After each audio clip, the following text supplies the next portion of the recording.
वो होते वही कई आदमी कहे हैं, कोई जुड़ा है पहले से भी, कोई की रिश्तेदारी है, ऐसे कर कुछ कोई नाराजगी भी होवे यूं कर मिल जावे वोट। रेवत राम तो हमारा यहीं रहता, हमारा गांव का ही है। 5-4 दिनों 10 दिनों कभी कभी मिलते हैं। को टिकट मिली थी और उसके बाद आपको लगता है क्या कारण रहे जिससे उनको हार का सामना करना पड़ा? अब कारण तो क्या, जनता है, जनता जहाँ ज़्यादा झुकेगी वो जीतेगा। कोई कैंडिडेट कोई मतलब यहाँ गांव में कोई है नहीं, तो दो पार्टी के वोट हैं, जो डांगा और बेनीवाल दोनों के बीच की टक्कर है। इनके मतलब कोई भाई मान लो कोई वोट, हर गांव में दो पार्टी तो होती है छोटी बड़ी। भावना लोगों की यही है कि अब की बार वही 2000 से पीछे रह गया, इसको अब की बार पार कर दे। अब देखो क्या हुआ। यहाँ हनुमान की भी रिश्तेदारियाँ हैं, उनकी मम्मी का यहाँ नंदियाल है, तो वो भी बहुत जुड़े रहे। रेवत राम जी भी उनके जुड़े रहे थे, तो वो अलग हो गए, तो वो बाकी पहले जुड़े रहे उसके रह गए। खींवसर विधानसभा के भाजपा के प्रत्याशी रहे रेवंत राम जी डांगा का गांव जो पालड़ी व्यासा, आज हम वहां पहुंचे हैं द खटक की टीम। और गांव में पहुंचने के दौरान एक पेड़ और उसके नीचे जो गांव के बुजुर्ग गण हैं वो बैठे हुए मिले, तो इनसे ही बातचीत करेंगे।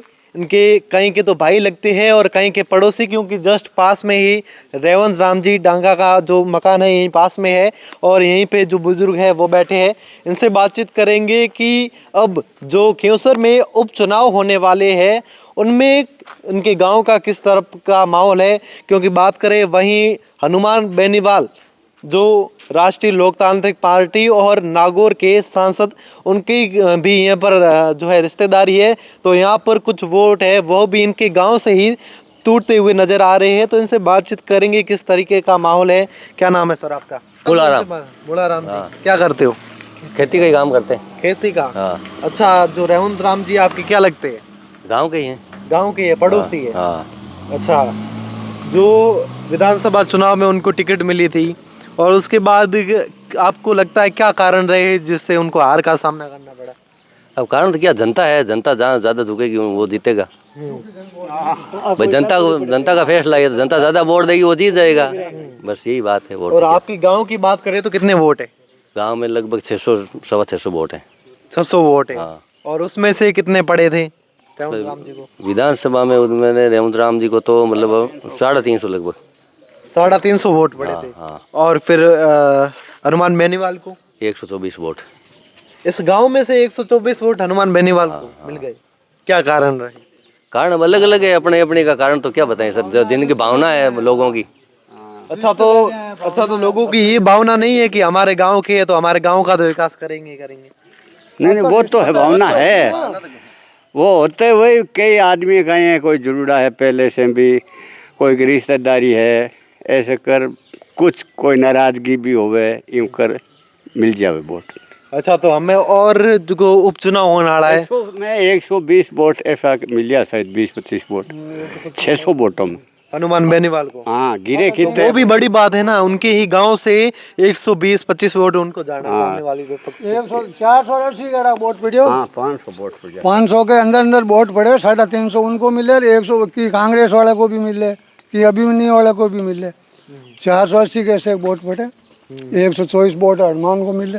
अच्छा, तो आप शाम को अब यहाँ बैठते हो और अभी और उपचुनाव होने वाले खींवसर के, तो अब क्या चर्चा चल रही है डांगा साहब की? अब ठीक ही चले। अब भावना लोगों की यही है कि अब की बार वही 2000 से पीछे रह गया, इसको अब की बार पार कर दे। अब देखो क्या हुआ। भावना लोगों की ये है कि अब की बार पार पड़ा। हाँ ऐसा लगता है। ऐसा लगता है। अच्छा, तो और उस तरफ की क्या विचारधारा है आरएलपी को लेकर? कोई कैंडिडेट कोई मतलब यहाँ गांव में कोई है नहीं, तो दो पार्टी के वोट हैं, जो डांगा और बेनीवाल दोनों के बीच की टक्कर है। इनके मतलब कोई भाई मान लो कोई वोट, हर गांव में दो पार्टी तो होती है छोटी बड़ी, इसको कम मिले उसको ज़्यादा मिले, तो अब की बार क्या होगा वो निर्णय वो टिकट पे है। और अच्छा, गांव की बात करें तो आपके यहाँ से भाजपा का प्रत्याशी बनाया गया है, इसलिए यहाँ पर गांव भाजपा के साथ है या विचारधारा आपकी भाजपा से मिलती है? वही दोनों तरफ ही है। तो यहाँ हनुमान की भी रिश्तेदारियाँ हैं, उनकी मम्मी का यहाँ नंदियाल है, तो वो भी बहुत जुड़े रहे। रेवत राम जी भी उनके जुड़े रहे थे, तो वो अलग हो गए, तो वो बाकी पे पहले जुड़े हुए उसके रह गए, बस वही भावना। भावना और आपके गांव में विकास की बात करें तो अब तक क्या यहाँ पर सभी सुविधाएं हैं, पानी, लाइट? पानी तालाब भरियो फुल, टंकी बन गई, लाइट की सुविधा है, और कोई परेशानी गांव में है नहीं। अच्छा, टंकी तो बन गई, नल आता है घर पे, पानी आता है नल से? अब भी बनी है, अब की साल ही बनाई है टंकी, और गौशाला में ट्यूबवेल को दुआ दी बेनीवाल ने, टंकी बनवा दी, अब पाइपलाइन सप्लाई हो जाएगी, टंकी बनी है तो पानी तो आएगा ही ना गाँव, सब हो जाएगा, व्यवस्था तो होती है। और अब जैसे तैयारियां चल रही है उपचुनाव को लेकर, तो रेवंत राम जी से मिलना होता है, क्या बातचीत होती है? रेवंत राम तो हमारा यहाँ ही रहता है, हमारा गांव का ही है। 5-4 दिनों 10 दिनों कभी कभी मिलते हैं। फिर क्या बातचीत होती है? अब बातचीत वो टिकट की तैयारी में है, चुनाव की। किसको मिले, हाँ, तो वही किसको निर्णय मिले, नहीं हाँ। ना।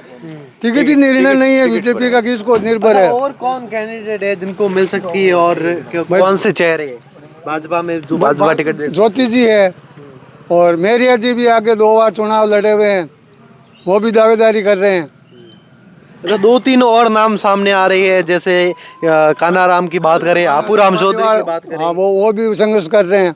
अब टिकट किसको निर्भर होगा, वो तो आगे की निर्णय भाजपा किसको देगी, वो निर्णय बाद में ही होगा ना।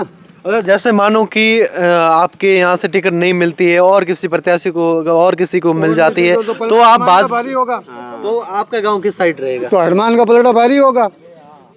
भाई रेवंत राम को, डांगा को नहीं मिले और दूसरे प्रत्याशी को मिलेगा, तो हनुमान का पलड़ा यहाँ भारी होगा। अच्छा, आपकी बात करें तो आप भी उस तरफ जाओगे फिर, आरएलपी की तरफ?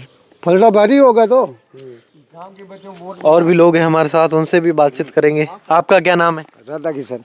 राधा किशन जी, कहाँ मकान है आपका? ओरिया।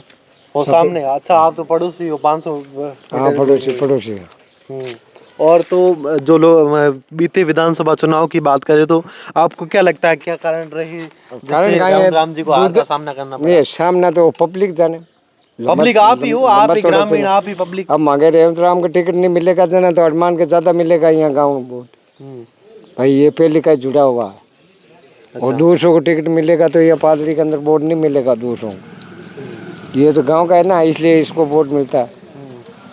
और आसपास के गांव की बात करें तो आसपास में तो आसपास वाला जाने आदमी, फिर भी चर्चा है तो चलती होगी ना? चर्चा तो चुनाव टिकट मिलने के बाद में हुआ आ जाती, फिर बाद आ में। जाता है।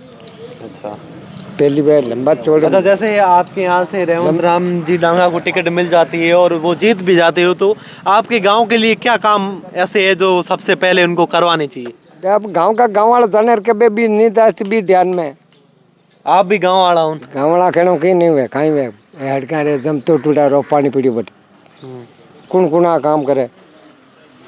जीते तो क्या लगता है रेवंत राम जी अगर टिकट मिलती है, जीत जाते हैं, तो आपके काम नहीं करवाएंगे? अब करवे नहीं करवे वो जाने, वो मतलब आपके पड़ोसी है, आपके हाथ में है। मतलब है बिमकी ठाकुर पड़े भाई काम कराओ ना, कोई ठाकुर पड़े कहीं करावे भैया लाइट जाए टेम मत को नहीं आवे। अच्छा, अब भी नहीं आती लाइट? तो बड़े वही 24 घंटा रहती, डिम कौन रहती है, डिम मुंजा हंगवा जुड़े बस हम लाइट आया डिम ही रहे। अच्छा, जो भाजपा सरकार है वो डबल इंजन की सरकार है और उनके प्रत्याशी रह चुके हैं, तो अब उनकी कैसी चलती है गांव में? अब कहाँ चले मुड़ा बता बयान हैं? गाँव में की कौन चले, कहीं कौन चले? कहीं चले गाँव में कहीं सुविधा भाई क्यों सुविधा दे कि मान्य लागे कौन खेती में काम करा, खेती में पिया वजह अनाज बेच पेट भराई कर ला। इनमें कहीं हनुमान बेनवाल है ना, गाँव में ज़्यादा रिश्तेदारी 50 है तो 20 साल रुपये जुड़ा हुआ। अब भाई अन्य गाँव में वोट मिल जाते, गाँव की बच्चे मिल गया। अब 200 कैंडिडेट हो तो उनको वोट नहीं मिलता, RLP का उगड़ा। इनको टिकट नहीं मिलेगा तो फिर उगड़ो गाँव RLP में पड़ेगा, 200 की लेन देन को नहीं। भाई बे हरदम आवे जावे आदमी ब्याह सवे मजे ठेरी हुकला हम वाले दूध के पाचे फोन करे जखान बानी वोट दी। हाँ ये गाँव की बदमान वोट मिल गया, दूसरा टिकट मिल जाए पता हनुमान स्वाद दूसरा मिले लगो नहीं कम। तो देखिए दोस्तों, इस वक्त हम भाजपा के प्रत्याशी रह चुके खियूसर से रेवंत राम डांगा के गांव पहुंचे थे और गांव वालों से बातचीत की, जो आपने भी सुनी कि यहाँ की क्या हकीकत है, गांव वालों का क्या सोचना है उनके बारे में, वह भी हमने जाना। और भी अपडेट के लिए जुड़े रहिए द खटक से। मैं आपका साथी राजेंद्र सिंह, धन्यवाद।